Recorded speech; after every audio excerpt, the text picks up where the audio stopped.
Assalamualaikum warahmatullahi wabarakatuh kepada pelajar-pelajar semua. Sekarang cikgu akan sambung mengajar bab 2 iaitu ekosistem. Untuk bab yang kedua iaitu ekosistem ni, hari ini kita akan belajar 2.1 dan 2.2 sahaja. Okey, 2.1 aliran tenaga dalam ekosistem. Okey, tahukah anda bahawa sumber tenaga dalam semua ekosistem berasal dari matahari? Okey, tumbuhan hijau menukarkan tenaga cahaya dari matahari kepada tenaga kimia melalui proses fotosintesis. Mana tenaga kimia tersebut dipindahkan kepada pengguna primer dan seterusnya kepada pengguna sekunder dan kepada pengguna tertier dalam rantai makanan dan siratan makanan. Okey, pengeluar, pengguna dan pengurai. Dalam satu ekosistem, organisma boleh dikelaskan kepada 3 kumpulan, iaitu pengeluar, pengguna dan pengurai. Di mana pengguna tu pula terbahagi kepada pengguna primer, pengguna sekunder, pengguna tertier. Kita tengok satu demi satu. Okey, yang pertama, pengeluar. Gambar yang kita tengok kat sini ialah tumbuhan. Tumbuhan mendapat cahaya matahari kan? So, pengeluar bermaksud organisma yang boleh membuat makanan sendiri. Semua tumbuhan merupakan pengeluar. Tumbuhan boleh buat makanan sendiri. So, semua tumbuhan ialah pengeluar. Pengguna primer. Pengguna ialah organisma yang memakan organisma lain. Pengguna primer ialah haiwan herbivor dan omnivor yang memakan pengeluar. So, pengguna primer ialah pengguna haiwan yang makan tumbuhan. Haiwan yang makan tumbuhan, kita panggil dia ialah pengguna primer. Boleh jadi dia tu ialah haiwan herbivor ataupun haiwan omnivor. Apa maksud herbivor? Herbivor ialah haiwan yang hanya memakan tumbuhan. Apa maksud omnivor? Omnivor ialah haiwan yang memakan tumbuhan dan haiwan yang lain.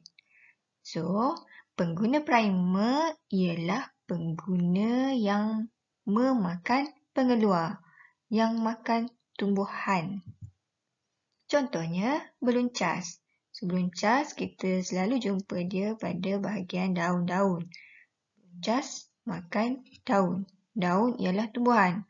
So, beluncas ialah pengguna primer. Okay, next, pengguna sekunder. Pengguna sekunder ialah haiwan omnivor dan karnivor yang makan pengguna primer.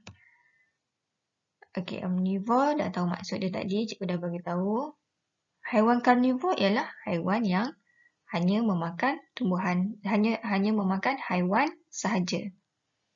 So, pengguna sekunder ialah haiwan yang makan pengguna primer.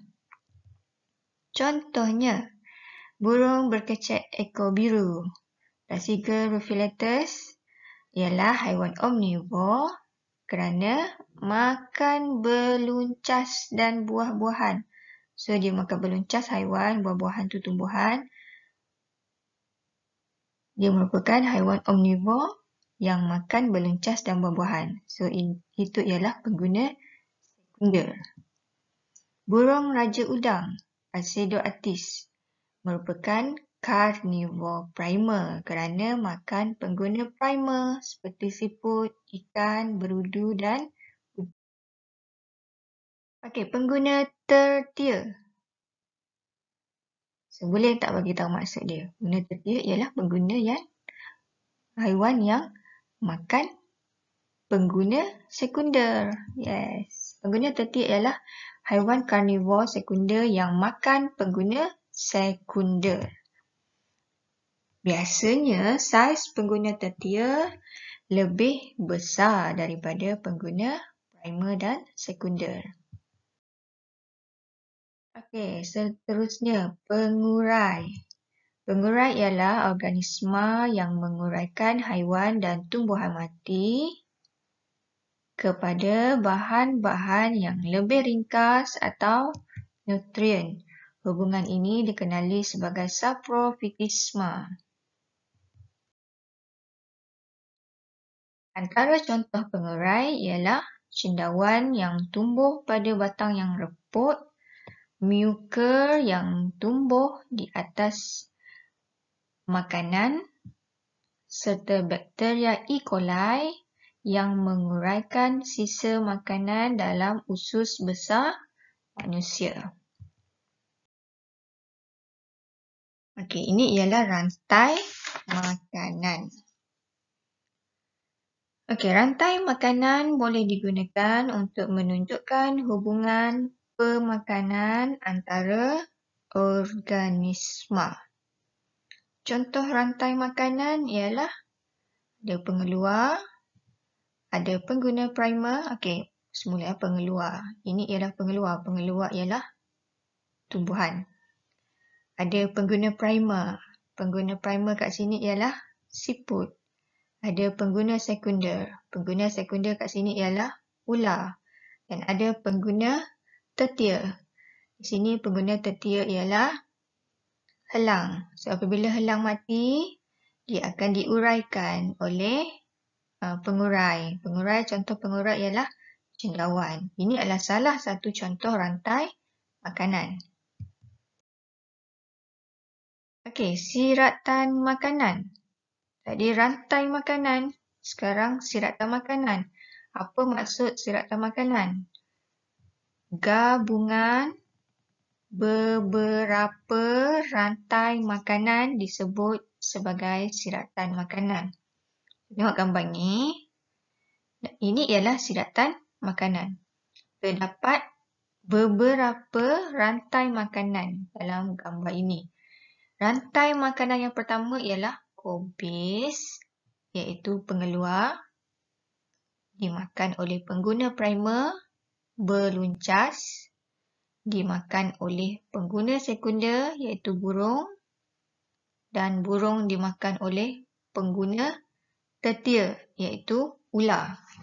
So, ini adalah rantai makanan yang pertama bagi atas ni. Rantai makanan yang kedua iaitu kobis dimakan oleh siput. Siput dimakan oleh burung. Burung dimakan oleh ular. Ini ialah rantai makanan yang kedua. Rantai makanan yang ketiga, kobis dimakan oleh belalang. Belalang dimakan oleh burung. Burung dimakan oleh ular. Ini ialah rantai makanan ketiga. Yang keempat, kobis dimakan oleh belalang. Belalang dimakan oleh katak. Katak dimakan oleh ular. So, dalam siratan makanan di sini yang kita nampak ni, terdapat 4 rantai makanan. So, gabungan beberapa rantai makanan disebut sebagai siratan makanan. Jadi, kobis ni apa? Kobis ialah pengeluar. Yang makan pengeluar, semua ni beluncas, siput, belalang ni ialah pengguna primer. Ini ialah pengguna primer. Burung dengan katak ni, ini ialah pengguna sekunder. manakala ular ialah pengguna tetia. Satu lagi yang kita dapat tahu tadi ialah saiz pengguna primer ke pengguna sekunder ke pengguna tetia semakin bertambah. Saiz haiwan semakin bertambah. Okey. Okey, berlaku juga aliran tenaga dalam siratan makanan. Seperti dalam rantai makanan, tenaga juga dipindahkan daripada satu organisma kepada organisma yang lain dalam siratan makanan.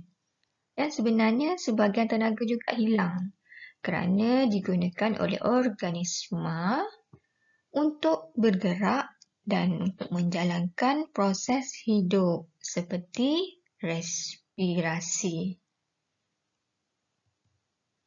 Okey, selain itu juga tenaga hilang dalam bentuk tenaga haba atau tenaga kimia dalam makanan yang tidak tercerna iaitu tinja. Okey, ini ialah pemindahan tenaga dalam siratan makanan. Okey, tengok kat sini petunjuk dia. Anak panah berwarna merah ialah aliran tenaga. Manakala anak panah putus-putus ini ialah tenaga yang hilang. Setiap kali berlaku proses ni, kubis dimakan oleh beluncas, aliran tenaga daripada kubis akan dipindahkan kepada beluncas. Tetapi sebahagian tenaga akan hilang. So, tengok setiap anak panah ni terdapat tenaga yang hilang. Bermaksud ular tidak akan mendapat tenaga yang sepenuhnya daripada kubis. Beluncas makan kubis, beluncas dapat sikit. 10% tenaga daripada kubis. Manakala 90% lagi tenaga akan hilang. Burung akan dapat 10% tenaga daripada beluncas. Manakala 90% lagi akan hilang. Dan ular pun akan dapat tenaga daripada burung. Manakala sebahagian lagi tenaga dia akan hilang pada garisan putus-putus ni. So, ular hanya mana pengguna primer, pengguna sekunder, pengguna tetia. Ular pengguna tetia paling sedikit mendapat tenaga.